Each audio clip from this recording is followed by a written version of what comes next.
Hey y'all. Hi. Okay, so today we're going to be talking about outfits that combine colors in slightly offbeat, but I would say electrifying and quite wearable ways. And we'll also be talking about how to extrapolate from an inspiring image to arrive at something that you can do with what you already have, even if you don't have items in the exact colors or if you don't have the exact components. So that'll be kind of like a secondary offering of the video. If this is your first time watching, Hannah Louise Poston, welcome to my channel. I am actually the author of a prize-winning book of poetry, Julia Hungry, which I'll link at the top of the description box down below. Please click through and check it out. I also cannot recommend enough joining my Patreon for as little as $1 a month and gaining access to the robust podcast that my husband and I record every single week. We are really doing the most on Patreon. The podcast is about how we balance our work life with our creative lives. We're, trying to parent and be productive and foster rich interiors inside of ourselves. And it's hard. And that's what we talk about. Also subscribe, please. And let's get into the meat of the video. Okay, first up, first color combination, teal. Are you already gagging? Are you not already gagging? Because I have been known to besmirch teal on multiple occasions. I struggle myself with teal. The real issue is that so many teals are bad. Like so many teal fabrics are bad. I don't think that there's a bad shade of teal. Every color is valid. Every color is beautiful if it is well rendered, right? So the exact same Pantone shade of teal in like a watered silk or Angora wool is going to be stunning. And then a cheap fast fashion t-shirt is going to be gross. And that's the way in which I've besmirched teal. I am already so off topic. It's just that the picture that inspired this entire video has teal in it, and I'll show it to you right now. The color combination I am first suggesting to you is teal combined with another shade of green. So in this case, with the gloves are a dark teal, and the dress is, I would say, actually kind of a pale teal or sea green. I would say sea green. So in this case, we're talking about rich, kind of basic deep teal with a sea green, kind of a pale pastel sea green kind of leaning to blue. It's such an unexpected combination. I think that it's something that a lot of people think, oh, that doesn't go, because it's like there's a little bit of friction. It's like they're too similar but not the same. One of the greens is leaning a little blue, the pastel one, and then the teal is also kind of leaning a little blue, but it's like leaning cobalt. I feel like color sensitive people, they see this and they start to kind of, there's a little bit of like, and so for that reason, I think a lot of people resist this color combination, but that's also the reason that it can be so powerful, especially when it's done intentionally. I think one of the reasons that it works really well in this case is that one of the colors is rendered in leather. So if you have two different textures and then the colors really kind of riff off of each other, but in an unusually dynamic way, it makes it feel even more intentional. So I saw this and I saw this image and this video idea sprung fully formed into my mind because I think that color is being deployed so brilliantly in this outfit. So here are some other ways in which this can work. A pale teal with like a pale sage green or pastel robin's egg blue. It's just like variations on the theme. Deep teal with the chartreuse or like a yellow leaning green is so impactful. I love this image with the classic teal shorts and then a shirt that is so sky blue that it's almost lavender. So,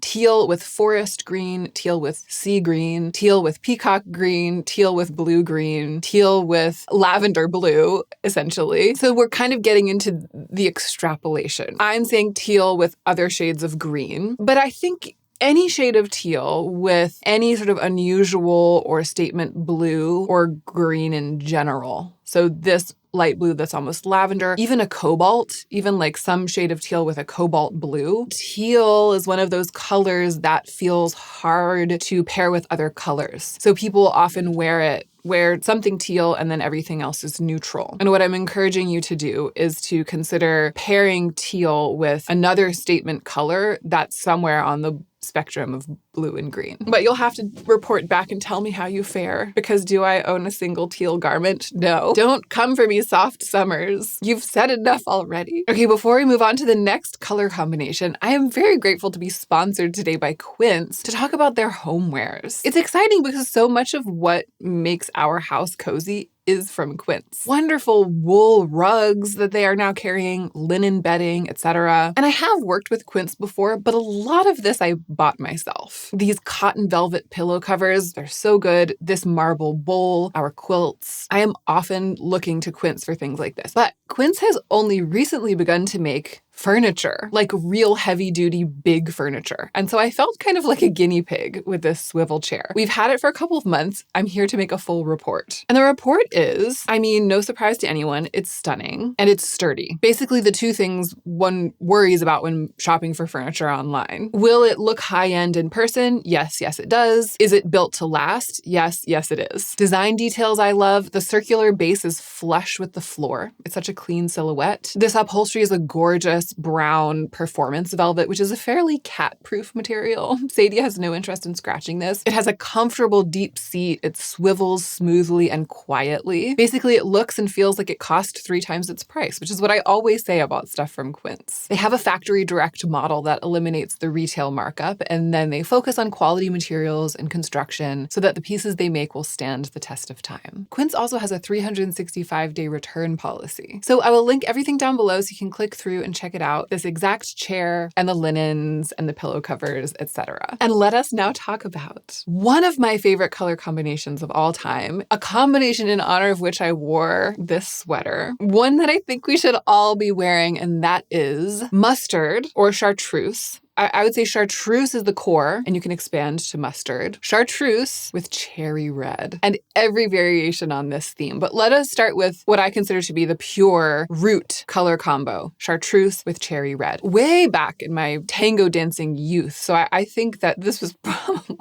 like over 15 years ago. I had a cherry red dress that I had actually made. It was like just fabric draping that I had sewn together. And I also had a chartreuse feathered hair accessory. It was like maybe about that big, and it was sort of like looked like a flapper, something a flapper would wear, but it was contemporary. One day I was getting dressed to go dancing. I put on the red dress. I was trying to decide what to do with my hair, and I picked up the chartreuse feathered hair accessory. I had never thought about this color combination before. I would never have thought of it. But I picked it up and I suddenly had this moment and I was like, this is genius.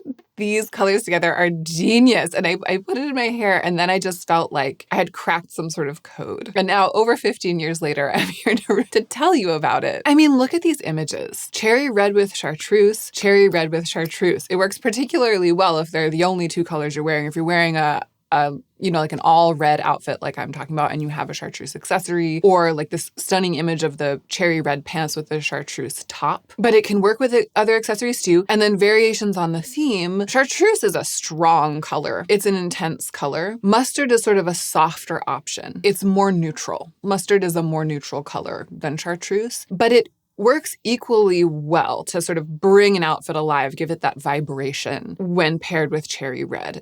I actually have some mustard colored pants quite similar to, almost exactly the same as the color of the skirt in this image. Wearing those pants with this sweater or with like a red bodysuit that I have that's this exact color, it's one of my most dynamic outfits. And yet it's not try hard. You know what I mean? It just checks all of the boxes, especially if they're garments that you wear comfortably otherwise. So if you have something cherry red, and if you have something even approaching chartreuse or even approaching mustard, even like a softer yellow can work. I feel like once it gets too yellow, too golden yellow, it starts to look a little bit ketchup and mustard. Not ketchup and mustard, but if you keep mustard on the green side, we're talking about like the green side of mustard, then it doesn't end up looking ketchup and mustard, even though we're calling it mustard. But I encourage you too to expand in the other direction of these shades. So instead of leaning into the mustard is like chartreuse leaning yellow, but if chartreuse leans blue, then we're kind of back to where we started with teal. And I think like a chartreusey teal with cherry red can be absolutely stunning. Even a pale teal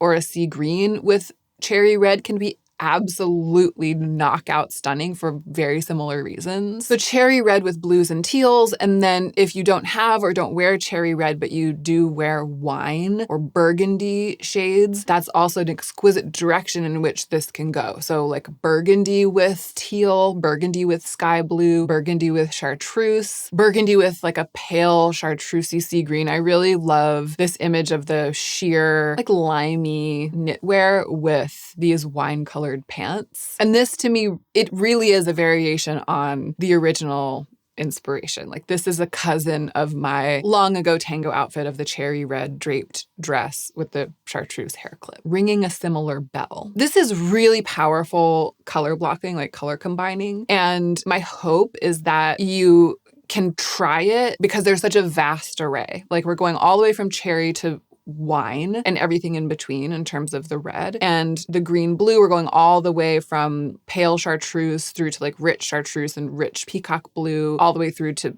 even like a sky blue. My hope is that somewhere in your wardrobe, you have something on that vast red spectrum and something on that vast blue-green spectrum, and you can try wearing them together and see how it goes. Okay, let's hop to one that I feel is a little bit more specific, unique, and was much harder for me to find images of. Like I was trying to find imagery to offer you, and I didn't see very many with this. I couldn't find very many, which means that everybody's sleeping on it. And that makes it the most unique and in a way the most powerful of what I'm offering you today. Burgundy and lavender. Look at these images. Just look at these outfits. It seems so obvious when you see it, right? When you see someone doing it, it seems so obvious. In a way, it's like easier than anything that I've shared because they're both purple, right? Burgundy is like the purple version of red, and lavender is like the pastel version of purple. Maybe people avoid it for the same reason that they avoid deep teal with sea blue green because it feels like they're similar but not the same. And I think that a lot of people have like a complex or a hang up about that when dressing themselves. But in this case, even though they're both purple, they feel so opposite. It feels like such contrast, such color blocking, and yet it feels so natural. I'm surprised that more people aren't doing this. And it also, once again, it seems like something you might have. You might have some burgundy pants that you usually just wear with a white or a black top. You might have a random lavender sweater that you, again, usually wear with neutrals and you've never risked pairing them together, and I'm here to open that door for you. And if you really want to go the distance, throwing in a pop of cherry red on a burgundy and lavender outfit, it will turn heads, my friends. This will turn heads. And yet, once again, it's just color, right? It's just color. So if the garments themselves are natural to you, if they fit in your wardrobe, if they feel easy to wear, if you feel like yourself, you feel embodied in them, you are going big without changing anything about the way that you dress. And that's like the brilliance of this, you know? And lastly, I am going to revisit my best and maybe most unexpected discovery, maybe not most unexpected, but probably the best discovery from my butter yellow video from last year. So butter yellow, I've talked about it time and time again. It's still trending with a vengeance. It's even trending more than ever this summer. I feel like it's been kind of like this, and we're maybe at the peak right now. Butter yellow's everywhere. Can't get away from it. Is in my work especially, right? In my job, I feel like everywhere I look, it's butter yellow. But I made this video last year. I was feeling a little bit confounded by butter yellow. I was drawn to it, but I didn't know how to wear it. I was just like, I wanted to investigate it hands-on and really find out about it. I did that, and I was shocked to learn that I didn't like combining it with neutrals. Like when I wore butter yellow with white, with black, even with brown, it didn't feel like it was singing, at least not on me. What did work though, and what made me feel, I would say, warm and fuzzy inside, made me feel that feeling of satisfaction and excitement about color, was butter yellow with gray. So this is the last color combination I want to talk about today.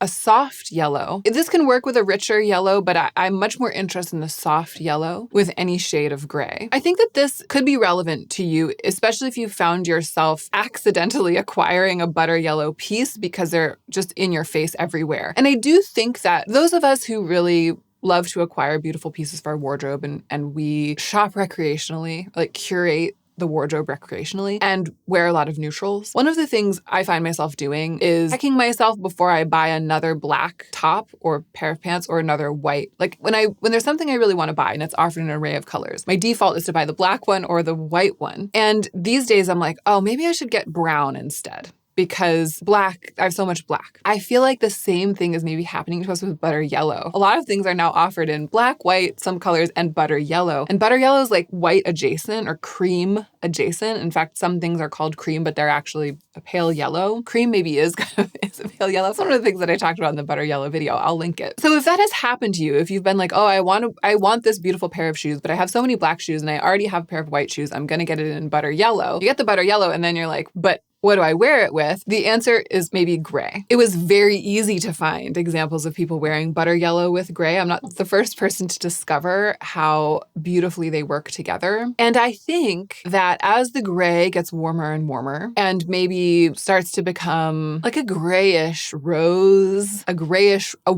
very warm gray, a taupe perhaps, a rosy taupe, it gets even more exciting. Butter yellow with a truly neutral gray. It's the only neutral that I like butter yellow to be paired with for myself. But the only thing that was better in that video than butter yellow with gray was butter yellow with like taupey rose. A really warm taupey rose color is also quite stunning, but a little bit more of a statement. Gray makes it just so easy to wear butter yellow, and it makes it easy for yellow to straddle the seasons, for this pastel color to straddle the seasons. I feel like it just makes it more approachable as something that's so trendy and so relatively unusual and sort of difficult to incorporate into casual dressing. So that's it. Teal with other shades of green, chartreuse with cherry red, burgundy with lavender, and soft yellow paired with gray. And once again, my hope is that you'll be able to test at least one of these color combinations using what you already own. And the fact that you already own the pieces will make it more accessible, more approachable, less effortful. Thank you for spending this time with me today. I really appreciate you for being here, and I hope that you are appreciating yourself, sitting quietly with yourself, and taking really good care of yourself.